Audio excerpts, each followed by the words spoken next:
tanungin nyo ang appointing authority, bakit niya tinanggap ang resignation letter?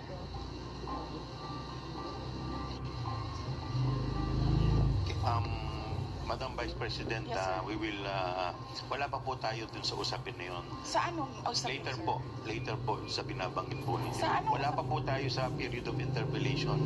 Bubuksan po pa lamang po ang period of interpellation. Yes, sir. Nandun na kayo sa topic. Hindi po tayo nag-i-interpellation. Madam ngayon. Vice President, nag-uusap po muna ang mga miyembro. Yes, so, sir. please do respect. Yung Yes, mga- I am very respectful. I am dovetailing from Congressman Marcoleta.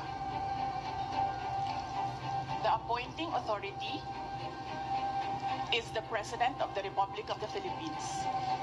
Why are you questioning due process in a discussion of resignation of USEX and ASEX? Wala pa pong nagtatanong about that, Madam Vice President. Sir, kinontempt yun Madam- na, sir, dinetain yun na yung tao for due process. Madam Vice President, Sir, nasa loob ng detention ang tao because you question due process.